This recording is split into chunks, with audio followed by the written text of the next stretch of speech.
Ho, ho, ho, ho. What can I get you? Hey, Santa! A pony and an iPhone for my mom. She really wants one. That's a lot. Look, at Metro, they'll give you an iPhone 6S just for switching. Jolly jingle bells. I should switch to Metro. It's smart. You should. Get this unbelievable deal under your tree. Switch and get an iPhone 6S on us. Hurry, because deals this good don't last long. Metro by T-Mobile. Plus sales tax and activation fee. Not valid for current T-Mobile network numbers or numbers active on Metro in past 90 days. See store for details and terms and conditions. Blog Talk Radio.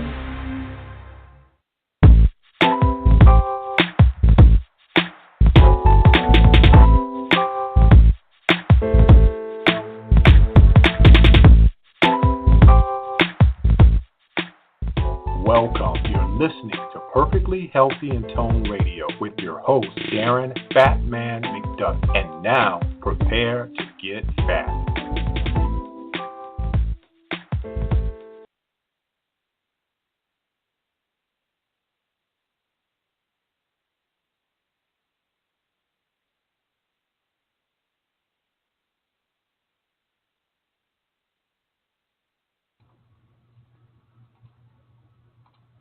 Hey, what's cracking? It's Darren McDuffie here, alias Fat Man, helping you become perfectly healthy and toned. Just had some technical difficulties just now, so hopefully everything is okay. I had to actually log off and connect back on, but hopefully everything is okay now, and we'll get started with the show. But before I get started, just wanted to remind you of last week's show, which I always do. If you did not hear last week's show, just know that it blew my mind. So I know when you listen to it, it's going to blow your mind. I had Dr.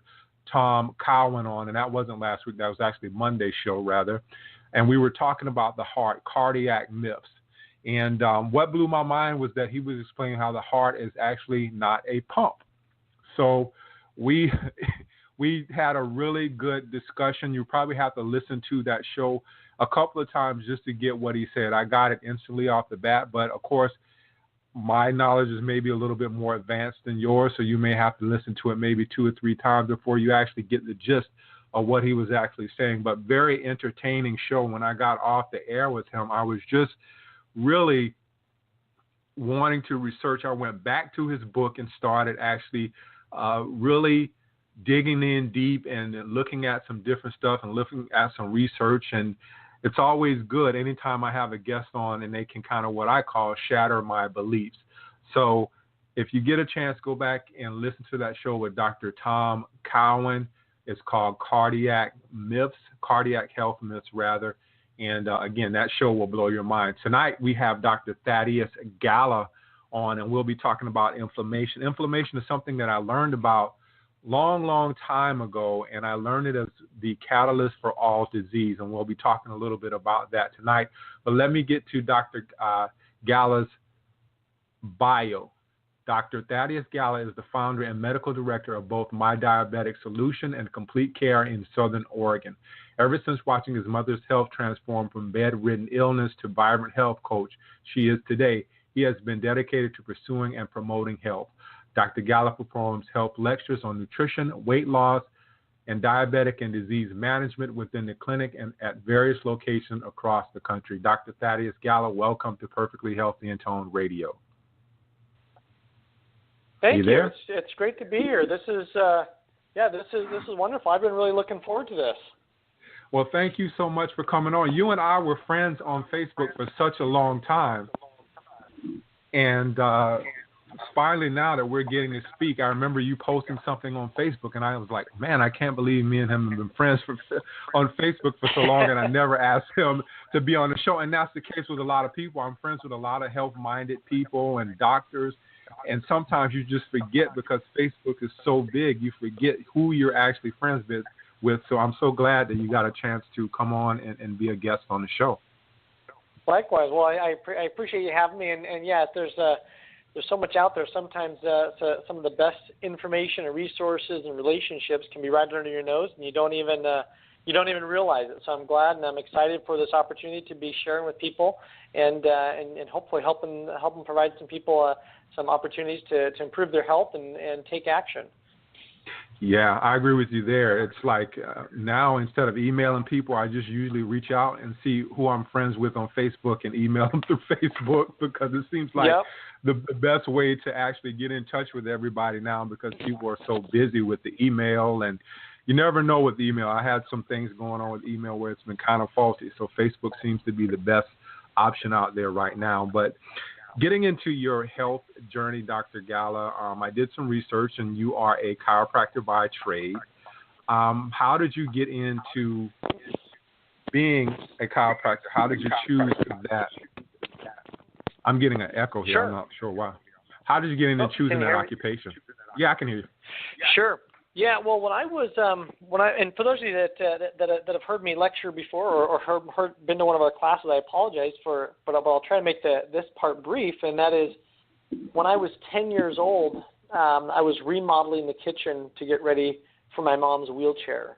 And all the doctors had similar responses. They said, we're sorry, we don't know what's wrong with your mom, but she's going to be spending the rest of her life in a wheelchair, so you better get your life in order and get things lined up. So I have pictures of me when I was a boy with a crowbar, and me and my dad, and we're tearing apart the kitchen to get ready for her wheelchair. And she went to doctor after doctor, and they all said the same thing: sorry, we can't help you. It got so bad that the school district actually changed their sick care policy and allowed other teachers to donate their sick time to my mom so she didn't lose her job when she was on disability, and trying to figure out what was going on. And one thing that was about my mom is that she's not she's not a poor me, kind of sit and just kind of lament over her illnesses. I mean, this is a lady that moved up with my dad from Southern California, bought a piece of property in rural Oregon, no running water, no electricity, no phone, no road, no house, no anything, and bought a chainsaw and just started cutting down logs and building a house from the ground up. Lived in a tent and worked, built the ranch, raised animals, taught full time during the year. So it was a hardworking lady, and to watch her health go from vibrant, working sun up to sundown to complete disability was obviously very hard for our family. And since then, I've dedicated my entire career towards helping people reverse chronic disease, whether it's chronic pain, migraines, even some precursors to heart disease, diabetes, sleep apnea, neuropathy, fibromyalgia. I could go on and on. And that is because we are able to work with such a broad range of issues, which is obviously at the heart of the topic we're going to be covering tonight. So fast forward, now my mom is, she actually just turned 69 about, 10 days ago, and she's our lead health coach. She just started running 5K races a couple of years ago, winning them in her age group. She's on 0 medications. And, she's a 95 plus 99% remission. And I always joke that she runs circles around me, and she has to find younger and younger friends that can keep up with her because she's so healthy. And eventually she was diagnosed with fibromyalgia, which is now in complete remission, among many other things that she had ailments on. But we've since been able to successfully reverse that, and that's the same we've done with, I don't know how many thousands of people at this point that we've helped reverse their illnesses as well and help them get off their medications. Yeah, I was going to ask you what she was diagnosed with. Fibromyalgia is pretty like one of those phantom diseases that nobody really understands where the pain is actually coming from. But yep. I think we're getting more and more of understanding of where it's coming from now. But when I did my first health talk, I remember it very vividly because I was so nervous to get up in front of people and start talking about health. I remember pulling some visuals off of Google, and one of the visuals that I pulled off, it had inflammation as the center piece, and then it had from the inflammation, you had diabetes, you had cancer, you had different types of ailments all coming from that inflammation. But one of the visuals I used to kind of explain the inflammation, because I come from basketball, I played basketball for a number of years, was I always kind of related it to a swollen ankle. Like when you see that ankle is swollen. And that's the way I always explain it to people. But can you give us a definition of inflammation and maybe give us a little bit of a different visual of how you would actually explain it? Yeah. Well, I think that's a really good baseline that you just brought up there. And even as we're talking here, I'll see if I can find. I have something I think is a great visual. I'll see about putting it on your Facebook page for you and any of the listeners. But I think the way you describe it is perfect, and that is most people understand inflammation as what you just said. They have a sprained ankle, it swells up, and it's acute inflammation. That's what we know of as inflammation. The inflammation that we're talking about now, and for those of you that are online, they can see it. I just posted it there. And that's actually a map that we've put together, compiled based on some of our research. And that is, there's another type of inflammation called subclinical inflammation. And I like to use the example. It's like a really low grade. Well, it's like lava below the surface, and it's this real low grade smoldering irritant that over time, depending on what you do, it'll either increase or decrease. And if it's increased or elevated even slightly, that over time eventually turns on whatever someone's genetic predisposition is to things such as diabetes, heart disease, cancer, fibromyalgia, neuropathy, essentially the aging process as we know it. So we know inflammation and inflammatory chemicals on a low-grade level. And Darren, Darren, you have inflammation. I have inflammation. People listening to this has inflammation. Everyone has inflammation, but it just depends on how high it is for how long, and that eventually turns on chronic disease. The problem is that most people don't associate the cause and effect because it's delayed, and because the cause and effect is so far delayed that we don't often link the things that cause inflammation to what actually is causing the illness, and we look for treating symptoms versus getting the root cause, and we miss the boat entirely on that. Yeah, it seems as though as we age, as we get older, that we're more susceptible to disease. The more, what I would call the more serious diseases happen as we age. Is that a natural progression? Like as kids, we see a lot less disease, so I'm assuming a lot less inflammation. But as we age, is it an accumulation of things, environmental things that might be going on that add to our inflammation as we get older? Yeah, no, I think you're absolutely right. And I'd say there's several key factors to understand in that. And I think you just hit one of them on the head. And that is when we're young, we feel that we're invincible. And I'm sure that when you played basketball, years ago, that you probably had a little bit more pep, a little bit more bounce in your step, and a little more resilience the next day than you would if you were to go out and try to play the same as you were today. I sure know that's the case for me anyways. And I know that when we're young, our body and our cells are reproducing so fast that we have the luxury of time and resiliency and flexibility, or also what's called plasticity in our body, meaning that our bodies are very dynamic, they're responsive, they're flexible. It's like a sapling versus a full-grown tree. A sapling is much more flexible, bending, it responds a lot easier, and it can grow and adapt a lot easier than a full-grown tree. So when we're young, we can respond, and your body's very resilient. But as time goes on, it's kind of like with your car. It's not the miles on your car, it's the roads you've been over and how well you've taken care of it. And it's cumulative.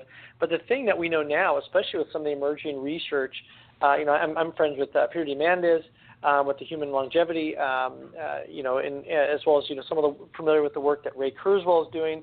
And I believe that there's a lot of information out there that's showing that if we're able to reduce and understand inflammation and how its role is, and its effect on chronic disease and essentially the aging process, we can essentially start working towards reversing the aging process. And I really believe that I don't think it's unreasonable to anticipate that probably within the next, I'd say maybe 30 or 40 years, that living to 100 or 150 is well within our realm. And not just, most people when they think of living to 100 or 150, they think, I don't want to live to 100, because most people, when they think of living to 100, they envision someone that's sitting in a rocker, they're decrepit, they're old, they have wrinkled skin, they're not enjoying life, and they're generally miserable and in pain, they can't get around. Well, of course, no one wants to live to 100 and be like that.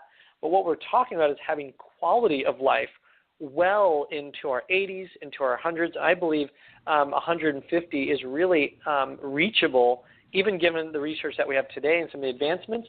Once it starts hitting mainstream and the cost starts coming down and we start being able to essentially democratize that, I believe that we're well on our way to understanding that. And, of course, inflammation and governing and understanding inflammation is key and central in that role, because that is really the stem off. And one thing I'll go back on inflammation is understanding in that inflammation, it's a catch-all phrase.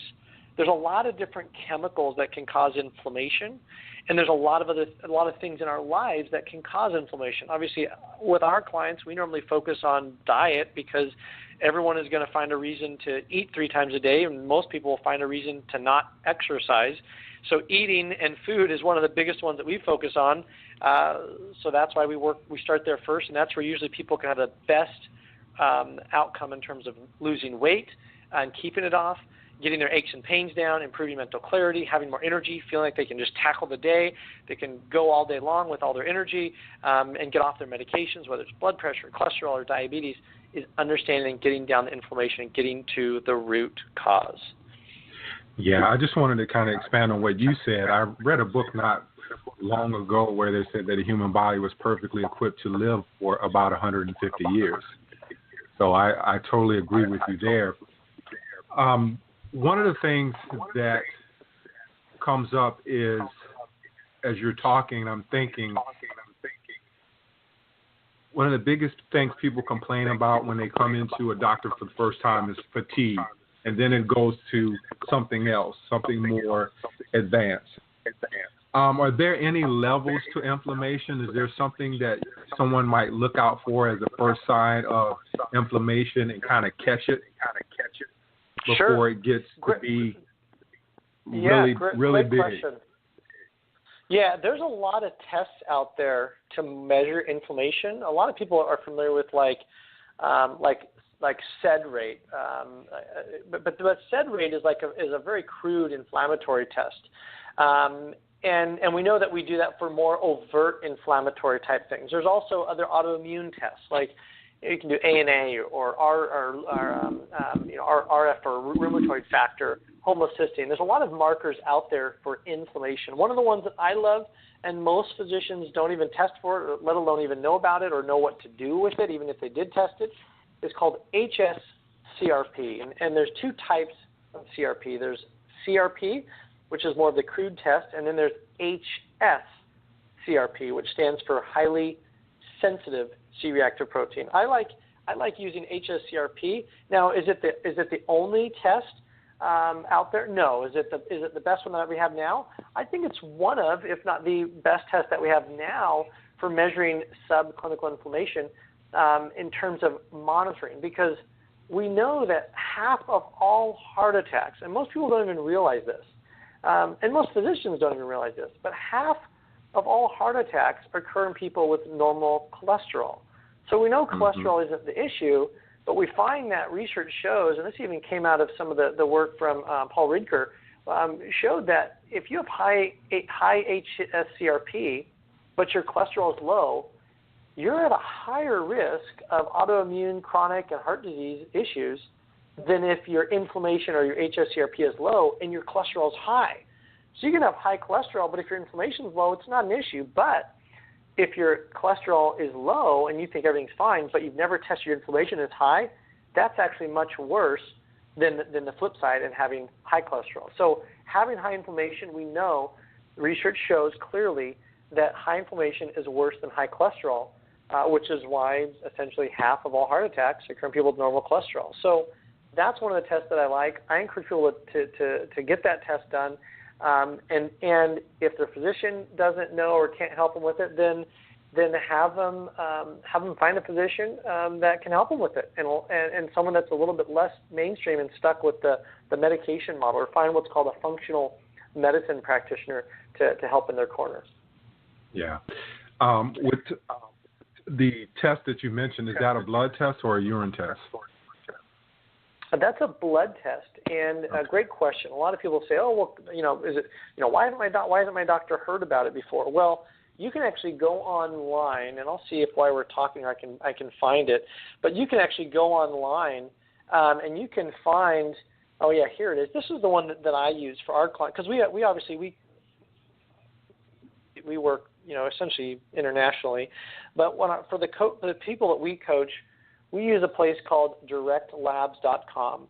So directlabs.com, you can call them up and you can have self-directed labs. So you go on, they end up, you can call in, they can order labs for them. They'll find the local lab nearest to you. So you basically tell them your zip code.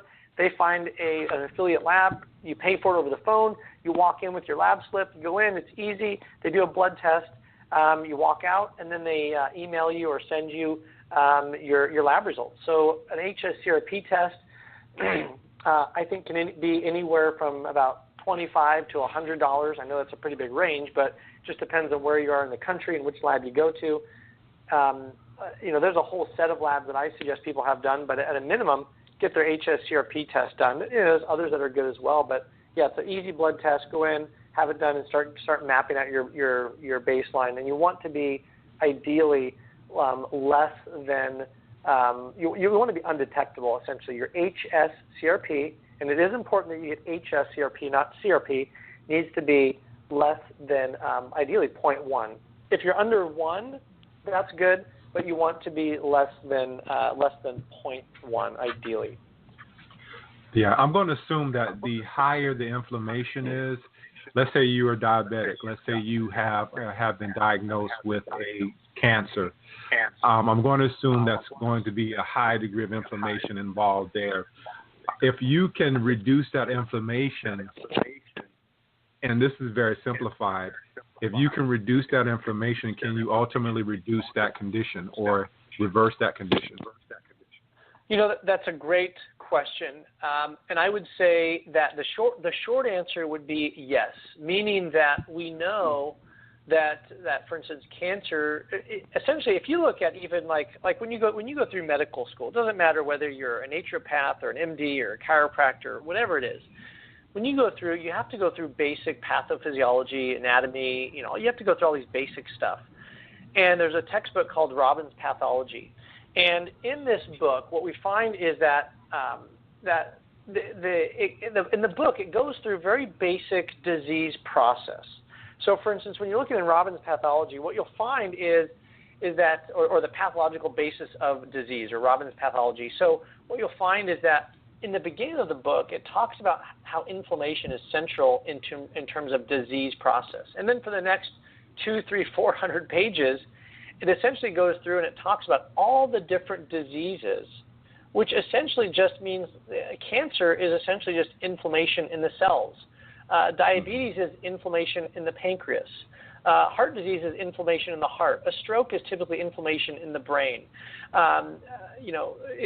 Sleep apnea, even the research that we published on sleep apnea, which is now actually being reproduced in Australia, which is wonderful. The research we published on sleep apnea shows that sleep apnea is essentially inflammation in your pharyngeal tissues that causes the airway to collapse, that causes the choking and the snoring at night, or when people are suffering from sleep apnea. So it's clearly understood that inflammation is central and key in this. But what happens is now the fork in the road occurs in that most medical students, what happens is then they go on, after they learn the basics of disease, is then they go on to learn about what medications to do to reduce the symptoms and what surgeries to do to remove the pathological tissue. But very few practitioners really understand or get to the point of prevention. Why? Because as sad as it sounds, the U.S. is set up that most people don't go to the doctor when they feel great. Most people go to the doctor when they have an issue. So we've created this model to where doctors have to really be more firefighters as opposed to contractors. And when people come in, they're sick, they already have cancer, and it's they don't have the luxury of time anymore. And the providers, they have to do what they have to do. So they need to give either medications to quickly lower either a blood pressure issue or a cholesterol issue, or they have to go in and they have to cut out a cancer. So they're essentially forced to quickly react And in this quick reaction, it doesn't lend itself to really constructive foundational building in terms of disease reversal, and it perpetuates. And then you have these doctors in practice that then go on to teach other new interns when they get out of school, and the interns just take that as status quo. And then you have this perpetual misguided representation of the way healthcare really is, and it's more of a sick care model. And then people wonder why their doctor just tells them drugs. Well, it's just the way that the world is set up, unfortunately. Yeah, you mentioned earlier in the show, in the interview, of inflammation turning on certain genetic markers and making us more susceptible to certain diseases. But I'm thinking about maybe something as simple as a cold. Does inflammation come into play, maybe suppressing our immune system to a certain degree? That's a very good question, and I think there's a good way to look at this. A lot of people say, "Oh, I got sick. My immune system must be down." Well, what we find is that we have what's called an acute phase response, and what I mean by that is that your body. Well, think about this for people listening: is that when you get sick, and let's say you have a fever, or you have let's say you get sick, and your body aches all over the place. Well, what we find is, and I know you were asking before about low energy and so forth. What we find is that essentially when you're sick, you ache everywhere, and what we find is that aching comes from your body's inflammatory response. So essentially, an overactive, or essentially when you get sick, it's your body's immune system being overactive, not underactive. Because when you have an underactive immune system, that's when you get opportunistic infections, such as in the case of like HIV and AIDS, is that your immune system is depressed, and so you get an opportunistic type infection. So when you feel sick, or let's say that you feel like, oh, I got the flu, or I have a fever, or I have a runny nose, that's your immune system being active or potentially even overactive, or your inflammatory response being overactive, which is why when you get sick, a lot of people, when they have a fever, they get sick, their joints kind of ache, they're stiff, they're achy, they're sore, their energy's down, they feel generally miserable. Why? Because their body is at a heightened inflammatory state. And what we find is people with high inflammation, such as people with chronic fatigue, leaky gut, fibromyalgia, etc., those people, their inflammation level is up for an extended amount of time. So it's like they feel sick all the time. So if people go out through their day and they feel like, oh, I have these headaches, or I just feel tight, or I feel like I always need a shoulder massage, or my neck is tight, or I just feel stiff, or they're having to kind of stretch throughout the day, or their joints kind of ache, it's because they have too much inflammation. And when that inflammation hangs out for too long, it can lead to things like arthritis in the joints.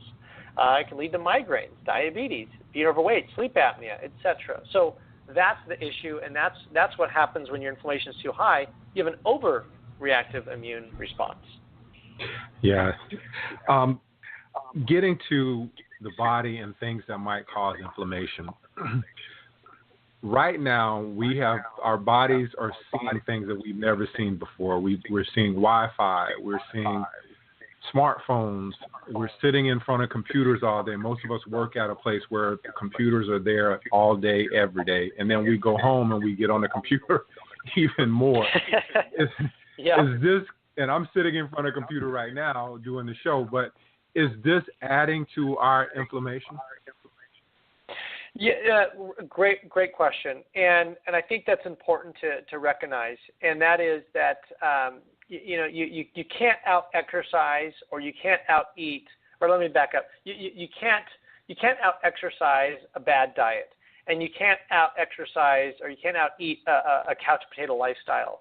So it comes with all of it. I mean, you can't have a race car that has the best components, and you can't just go over there and pour mud in the gas tank and expect anything to happen. I mean, it doesn't matter how great of a car you have. If you put mud in the gas tank or water, it's not going to go. I mean, everything has to be working right. I'm not saying people can't live a life or that they have to be 100% compliant, but what we find is that all of these things add up. I know there's research to suggest that sitting is now considered the new smoking. And I think there's things out there that show just like smoking. I mean, Darren, it took us, several decades before we all agreed that smoking wasn't good for us. I mean, there was times where doctors even recommended smoking. So we look at the cause and effect, and it's delayed. I mean, just even some of the medications. I mean, the FDA just a couple, a year or so ago reversed its position on NSAIDs or aspirin. It doesn't even recommend aspirin like it used to. And we were all into the mantra, you should take an aspirin a day for your heart. And now they no longer recommend that. Even the same thing with Vioxx being pulled off the market, or Celebrex and all the concerns with that. So when we look at these issues, we find that when you go home and you sit for a long time, or you have Wi-Fi, I think what happens is, just like the FDA, when they pull a drug off the market, the first thing to remember is that they also approved that drug in the first place. So that's obviously a big red flag. So just because the FDA approved a drug does not mean that it's safe, because they oftentimes, once the research builds up enough, then they just pull it off the market. But that's a long time, just like cigarettes. It took decades for the research to be there. Same kind of thing with people that sit a lot at a job, or people that are exposed to a little Wi-Fi. Well, we know sitting isn't good, and I believe that there's continually more and more research coming out about radiation and Wi-Fi and all these things that we're exposed to that can have a negative effect, and that a lot of these things are so new that we're being exposed to. I think you hit it right on the head, in that a lot of these things we're exposed to today, they have not been around long enough for our bodies to respond to, and we don't have enough time to understand the long-term effects. And because we're humans, we want to be able to drive up and get a coffee right now in this instant, and we think that everything is instant. So we think that if I'm in a Wi-Fi filled building and I'm soaked in Wi-Fi all day, or I have my phone next to my ear and it's been there for a month and I haven't gotten brain cancer yet, we think it's fine. Well, how long do you have to smoke before you get lung cancer? Same kind of thing, and that's the problem. So we know that the more you can get your body to a natural, healthy state of moving, standing, being active, good social interaction, good food, good supplements, laughing, having fun, clean water, clean air, you're going to be healthy. But we do so many things that are so far off base from that we're just filling ourselves with all these things that increase inflammation and therefore cause us to be overweight, gain weight, lower energy, and lead to chronic disease and illnesses. Yeah. I wanted to ask you a little bit about obesity, because I always understood obesity as just an inflammatory response to having a toxic load. And I'm wondering, I've heard so much things about detox, and you've probably seen a lot of this stuff on Facebook where people are saying detox is bogus, you don't really need to do any detox. But there are people out there who are carrying an enormous toxic load. And that's contributing to the obesity. How is all that connected with regards to the inflammatory response? Yeah, and I agree with you. I think there is a lot of stuff out there, and again, I think it's kind of catering to the crowd and the mentality that wants a quick fix. We all know it's the long game that matters. It's like a marriage. You don't go out to the bar and have a one-night stand and expect to build a long-term relationship. Obviously, that's not the way that you have lasting relationships. The way you do it is you find someone that you're truly connected with, and you nurture that relationship over a lifetime. And health should be the same way. You can't go out and just expect to find something, and that's going to be the quick fix. So all these detoxes and things that are out there, some people can get some relief from them and some results, probably because a lot of them are essentially low caloric, almost like a mild fasting type cleanse, or if you will. And just in that state, people are stopping eating temporarily all the inflammatory foods or doing inflammatory things, so they feel a little bit better. So they equate it to the cleanse. But really what it was equated to is the fact that they just stopped eating or consuming all this inflammatory junk for a day or two, and so their body feels better just from that. So I think from the obesity rate, I mean, we're over 2/3 of the population is overweight or obese, and we have some states now that are upwards of 35% obesity rates. Not overweight, because of course you have normal, then you have overweight, then you have obese. So we have some states that are now at 35% obesity rates, and we now know, myself and my fellow researchers and colleagues have identified that fat or adipose tissue is now considered its own organ, in that it literally pumps and secretes and squirts small amounts of inflammatory chemicals into your blood all day long. So being overweight or obese, that's why it's so bad for your health, because it's squirting little bits of inflammation all day long into your blood, and that can lead to a compromised health. Getting to food, because there's a lot out there about eliminating foods, maybe something like eliminating gluten, which I'm sensitive to gluten myself, and you talked a little earlier about arthritis, and once I pulled the gluten out of my diet, that particular thing went away for me personally. But how much is food contributing to our inflammation? Yeah, and I think that's a great question, and I think it's a really relevant one, especially when you consider how much misinformation is out there. And I like to use a really clear example, and that is, you wouldn't feed a lion a bale of hay, and you wouldn't give a horse a steak. And when it comes to animals, for some reason, humans, we think it's very clear and very obvious. If you fed a lion a bale of hay, let's say every day for 2 weeks, and it started to get sick, let's say it had low energy, let's say it started feeling sick, it wasn't very healthy, it was lethargic, irritable, losing weight, or not healthy, the average person would say, well, of course, the average person would not say, well, you better give it some drugs or some medications. The average person would realize you're giving a lion, which is a carnivore, and you're giving it hay, and you're giving it grass, and that's completely against its genetics. That's a complete genetic discordance. So what we find is that humans are no different, and humans really like to muddle this issue, and it doesn't have to be complicated. And what I mean by that, well, and I think one of the things you brought up, so I'll just touch on it, is gluten. And when it comes to gluten, I really believe that's just the tip of the iceberg when we're looking at grains. We know grains can increase tissue acidity, which can lead to inflammation. We know grains so number one, grains contain gluten. They also contain other glycoproteins that can cause inflammation, leaky gut, all these other issues that have been linked to even headaches, even in some cases cerebral ataxia, which is essentially difficulty walking or balance.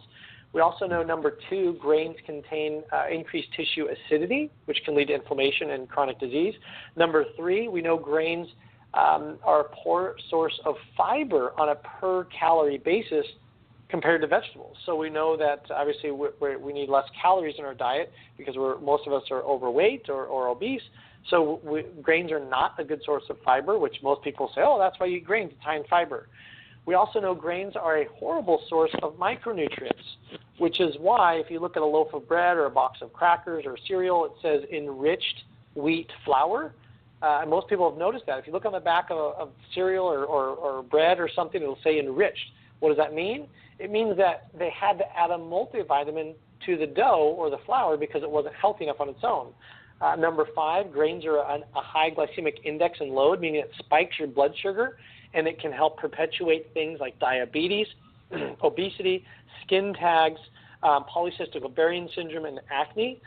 Number six, grains also contain a pro-inflammatory omega-6, omega-3 ratio, meaning that think of all the health benefits someone has ever heard of omega-3s and being anti-inflammatory, meaning omega-3s found in fish and fish oils, reducing in arthritis and Alzheimer's and all these things. We know grains contain high amounts of omega-6s, which do just the opposite. Omega-6s turn on inflammation. Omega-3s turn off inflammation. So anytime you eat grains, you're essentially negating the positive effects of the fish oil you just took. Number seven, we know grains are indigestible in the raw form, meaning if you were to, think of this, most people have eaten corn and they've noticed it the next morning. Why? Because our body does not digest it, and that's why you see corn the next morning. Number eight, we know grains promote weight gain, because it spikes your insulin and it makes you gain weight. Number 9, grains contain phytic acid, which if you're female and you're concerned about osteoporosis, that's a big one because we know phytic acid can potentially disrupt mineral metabolism. And we also know that grains contain a chemical called wheat germ agglutinin, which can be potentially problematic or inflammatory. So, I mean, and I could keep going, but there's at least 10 things right there as to why grains are inflammatory, and gluten is just one of those. So going gluten-free is great, but going gluten-free is just the tip of the iceberg, and that's why I typically suggest people go grain-free as best they can, or at least try to eliminate it, so they eliminate all those toxins and all those inflammatory responses. Yeah, getting that, you mentioned something about vegetables. I wanted to kind of hop into foods here. One of the things I've been hearing a lot about is turmeric as being good for reducing inflammation. Are there any other foods out there that help with reducing inflammation other than turmeric? Oh, sure. Yeah, and turmeric, to be clear, turmeric reduces inflammation by working downstream in what's called the autocoid or eicosanoid pathway. So turmeric works to help modulate what's called like your COX enzymes. It helps to modulate inflammation. That's why it's helpful. It doesn't necessarily get to the root cause. So basically, if you eat, so this is a perfect segue. So for instance, if you eat grain products, or if you eat things that are high in omega-6 fatty acids, such as grains, flours, corn, seeds, seed oils, or grain-fed meat, your body gets full of omega-6s, which then get turned into inflammatory chemicals. Turmeric stops or prevents and helps modulate that conversion of omega-6 fatty acids into inflammatory chemicals. So turmeric can help, but it's not getting to the root cause. So it's not really enough to be able to eat all these grains and then just take turmeric and expect everything to be okay. Ideally, you want to not only cut out the grains and the omega-6s, but you also want to take things like turmeric, curcumin, flavonoids, white willow bark can help, ginger. There's a lot of, essentially, any of your spices and herbs can be very anti-inflammatory and can help modulate that pathway. Even magnesium can be a powerful one. So magnesium is a powerful one, and most people are deficient in magnesium. And then, of course, taking things like fish oil can be very powerful for that as well. I'm a big fan of, obviously, vitamin D. There's 4 main supplements that I suggest everyone needs to be taking. Fish oil, and in the right dosage, meaning fish oil, 2,000 to 3,000 milligrams a day. Vitamin D with vitamin K. So vitamin D, typically 5,000 to 10,000 international units a day. The other one would be magnesium, typically 500 to 1,000 milligrams a day. And then the other one would be a multivitamin. And if you're female and you're still menstruating, then get it with iron. If you are not female or you are past or you're postmenopausal, then I would suggest getting it without iron. And if you start with just what I call the kind of the core 4, if you start with that, that can be a great segue or great foundational piece to filling in a lot of the nutritional gaps that the average person is experiencing in helping reduce inflammation and being preventative, and also helping in reducing or modulating or tempering the immune and inflammatory response. Yeah. Last couple of things I want to ask you, just different things that we might use to, or how they might affect our inflammation markers, I guess you would say. Sleep. A lot of people are not getting enough sleep. Does that affect us when it comes to inflammation? It does, and I can actually I have a study on this that we published that I can try to post this as well. There's a study that we did that looked at when people aren't sleeping, how that affects inflammation, and this actually came about from some of our research on sleep apnea. What we found is that when people aren't sleeping very well, their inflammation level goes up, and when their inflammation level goes up, it actually can lead to worsened sleep. So you get this feed-forward positive feedback loop that can actually perpetuate itself, which is why so many people may say, oh, I have insomnia, or I have trouble sleeping, or I have trouble having trouble sleeping, or I have insomnia, my brain doesn't turn off, or I wake up and I don't feel rested when I wake up, or I'm not able to jump out of bed ready to tackle the day. If you're not able to do that, then we know that you're not getting enough sleep, or you're not getting deep enough rested sleep. We actually just did an interview. Michael Brewis, the sleep doctor, maybe it's been a couple weeks ago, on sleep and how that works. And that's one of the things that we were discussing is how powerful sleep is in terms of inflammation. And most people don't realize that, you're spending 7-8 hours a day of your life, and most people don't realize how powerful that is. You work for 8 hours a day, and think of how much thought and energy goes into work versus you sleep for 8 hours, and how much thought and energy actually goes into your sleep. And that's one area I would absolutely recommend. I think you're right on to be recognizing the importance of sleep, the power of sleep, and how important that is at reducing that and appreciating that chronic inflammatory state that underlies the expression of most diseases. Yeah, exercise or lack of. There's a lot of people out there who don't do exercise or don't like exercise. Can exercise help us with reducing that inflammation? Yeah, and of course that's an obvious one at first glance, but there's also some things about it. Like when we work with clients, when we bring a new client into one of our coaching programs or whatever it is, typically I don't recommend exercise. And I know this may sound weird, but I pretty regularly do actually discourage people from exercising. And why is that? Well, if someone is making some changes, if you do too much at once, you're not gonna win. And I was actually having dinner one time with the Stanford PhD BJ Fogg on behavior, and he's a brilliant man. And he was talking about how and why people do behavior. And at the conclusion of our conversation together, it really reinforced a lot of things and educated me on a lot of things in terms of human behavior. And it's actually helped us even work and fine-tune our coaching programs. And the fact that when we work with clients, I don't recommend them to exercise. Why?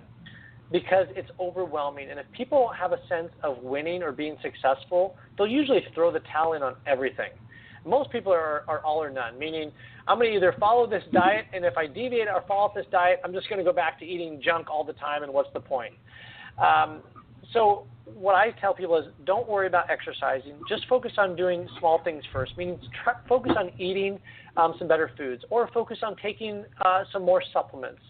Because if you're inflamed, actually, if your inflammation is high and you go out and exercise, there's research to suggest that can actually be almost worse for you than not, because one of the highest times of production of free radical and potential free radical damage is during exercise. So if you're at a high level of inflammation and you go out and you start exercising vigorously and your body's not used to it or it's not adapted for it, you can have such an inflammatory response that it actually has deleterious or negative health effects on your body's tissues or your cells. So if you're not essentially healthy to a certain level and you go out and you exercise too much, and I don't mean just like walking or going for a stroll, which obviously is great if you can even just do that, but if you do too much too soon, you can actually have an acute phase response where you feel miserable, you get more inflamed, and it actually creates a negative imbalance in your body and an over-expression of inflammation. So I think that's a really good point, and I'm glad that you brought that up. Yeah, I wanted to ask you on the flip side of that, though. If you're someone like me who likes exercise, has been exercising for a number of years, when does it become counterproductive, though? Because you see people who are in the gym exercising 2-3 hours a day. Is that counterproductive? Right. Is that adding to inflammation? Where do you draw the fine line? Yeah, and I would be the first one to admit that I'm an Ironman triathlete. I've ran marathons, I've done track, decathlon in college, and exercising and performing at that level of intensity isn't healthy. The body's not meant to be going 10 or 11 hours a day. Like some of these Ironman people and so forth, or these ultra endurance. So even though they may look outwardly healthy, I think that long-term pounding on the body and long-term holding your body at that level of performance that long, you just don't get the recovery time. I'm a bigger fan of, even right now, I'm doing some training right now for some 5K races and so forth, and I'm doing some training specific for that.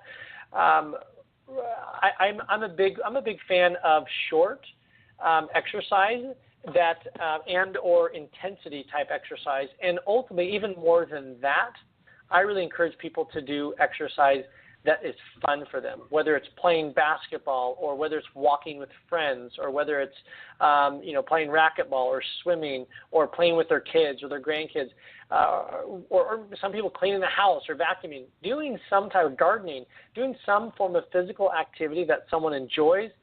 That will be the key to success for them, not only sticking with it but also long term.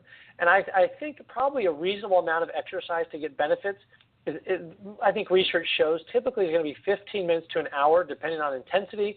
But even doing 5, 10 to 15 minutes a day of just something, walking, moving, exercising, jogging, dancing, yoga, whatever it is going to be better than nothing. So for most people listening, just doing that is going to be better, and obviously than nothing. And if you're of any level of fitness, doing a little bit of intensity, just enough to get your heart rate up, and to get it up for even 30 seconds at a time, is great. I'm a big fan of what's called the Peak 8, and Dr. Mercola talks about this.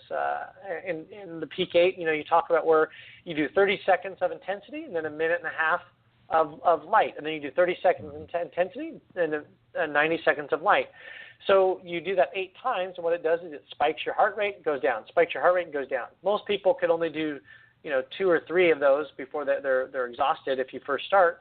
But working up to 8 is great. But even if you just do 1, that's great. But I think the key is if you can get your heart rate up for even 30 seconds to a minute, most people very rarely experience that level of physical exertion. So if you can work up to that, that's wonderful. But once you get longer than half an hour or an hour, then I think you start running the risk of doing more damage than good. And candidly, you can get great health benefits by doing less and focusing on intensity as opposed to doing more and being less intense with the exercise.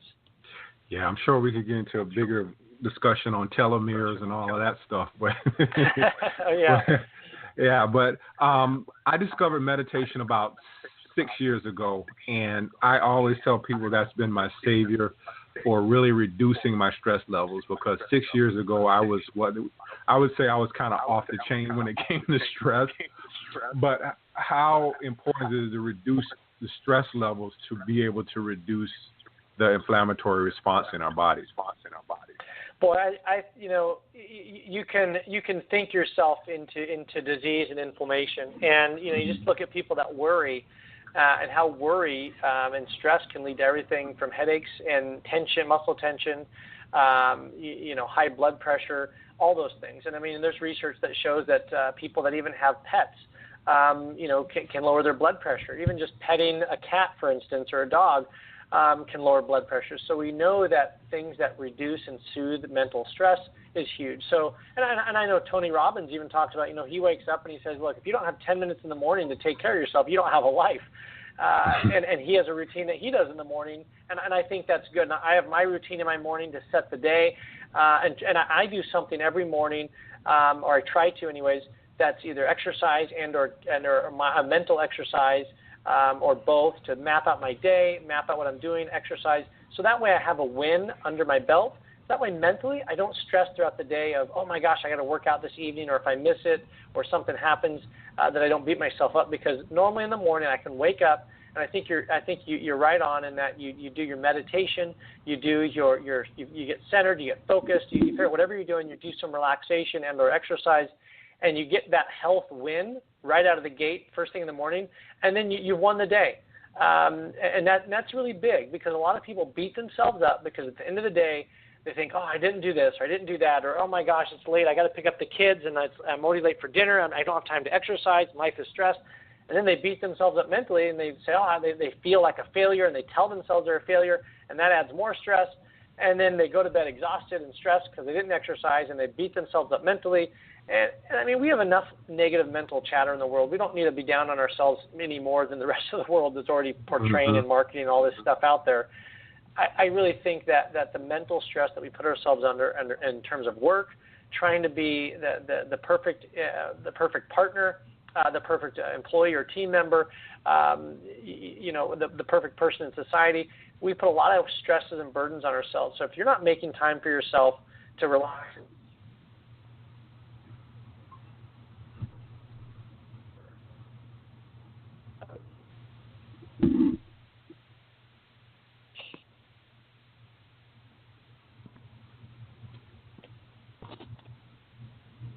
oops, did I lose you there? Yeah, you lost there me you for are. a second. Sorry about that. That's okay. So in terms of that, I would just say absolutely that the mental component is huge and paramount in terms of, and whatever that is, whether it's meditation or exercise or just focusing or journaling, find out what works for you and do it, because that absolutely can have what's called a nocebo effect. Most people are familiar with what's called placebo effect. Placebo is when you have a positive reaction based on the power of suggestion and thought. Nocebo is when you have a negative reaction based on the power of thought or suggestion or perceived outcome. So when you have stress, that we know research clearly shows that if you have stress and you anticipate or you kind of have this proclamation of a negative view of the world or stressed or situation, that can of itself stimulate and perpetuate inflammatory and disease state and response. Yeah. Dr. Gala, that's all I had, man. It's been a pleasure. I'm sure that when people listen to this interview, they're probably going to want to know what your website is and maybe some contact information, since you do work with people all over. So give us your website, and maybe if you want to share your contact information as well. Sure. Yeah.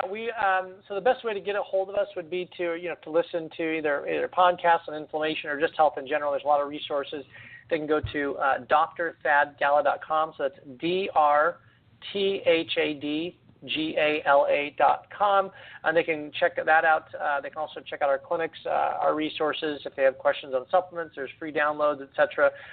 We do obviously personalized health coaching nationwide for people that want to reverse chronic disease, whether it's diabetes, fibromyalgia, sleep apnea, neuropathy, lose weight, etc., without drugs or surgery, so they can reduce or eliminate medications and have a crystal clear, fun, easy, enjoyable roadmap to getting their health back so they can really be the best version of themselves. So again, they can go to drthadgala.com and check out more resources. Obviously, our team is quite full, so we do have a screening process. If someone is wanting to coach with us, you can't just go on there and join up with one of our coaching programs.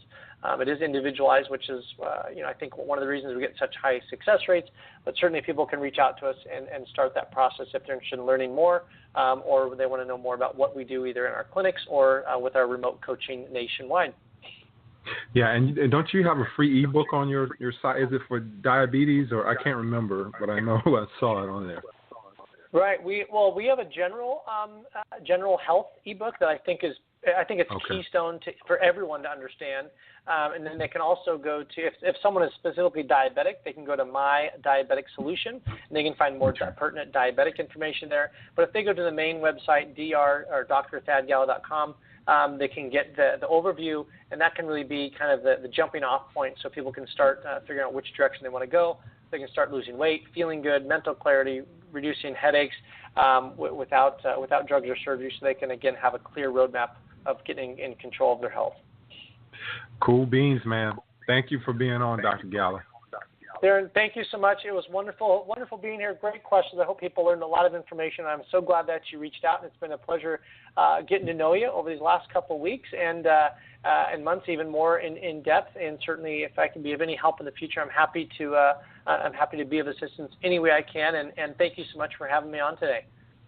Thank you. Have a great evening. All right. Thank you. You too. All right. Goodbye. Bye. All right. Another great show in the bag. Next week, there won't be a show on Monday. We will be coming back with a show on Wednesday. So I have Dr. Michael Wallfield on. Again, Dr. Wallfield was on a couple of months back. I don't know if it was, maybe last year, I think it was, and we talked about supplements. So if you want to kind of brush up on that, we talked about what's in supplements. Can't remember the exact name of the show. It was a couple of months ago, but you look for supplements. You want to go on iTunes and download the show, or you are listening from Blog Talk Radio platform, just go on and search for supplements. I think it was something entitled maybe What's in My Supplements. So that was a great show. A lot of people out here are using supplements. You may not know what's in them. Really good show. But this Wednesday, we'll be discussing cancer and emotion. So Dr. Walfield came down here to South Florida. I actually got a chance to meet him. We met in person. We started what I would call powwowing, and we started talking about different ailments. And one of the things I've expressed before is my mom passed away from breast cancer, and I wonder how much of that might have been involved with her emotionally. So we'll be talking a lot about cancer and emotions, and how emotions play such a big part in disease and what we're feeling or what we're not feeling or what we're not expressing with our emotions. So that should be a really great show, and that'll be on Wednesday of next week. I'll have Monday off, and then hopefully I'm supposed to have a show. Well, maybe we might have a show Monday. I'm trying to coordinate with a gentleman. He's in Australia, which is a full day ahead of me. So I'm not sure how we're going to work this out. So there might be a show Monday. I'm not going to promise that. But for Wednesday, I know it's on the schedule that we'll have Dr. Michael Walfield on. And then at the end of the month, which is the last Wednesday of the month, we'll have a gentleman named Angelo on talking about plant paleo, which I'm very interested in. Have never heard about this, and it's something to do with paleo, but it's also adding a lot of plant-based foods. And this guy is pretty ripped, pretty in shape, and I wanted to see what he's doing. He's also on the verge of having a baby. His wife is pregnant, so I don't know how this is all going to play out. So be on the lookout for that on the last Wednesday of the month, and talking with him about plant paleo, and then we'll jump into July. And I'm still scheduling July right now, so hopefully we'll have some really great shows for July. So thanks for listening tonight. Peace and love, y'all. One love. I'll see you soon.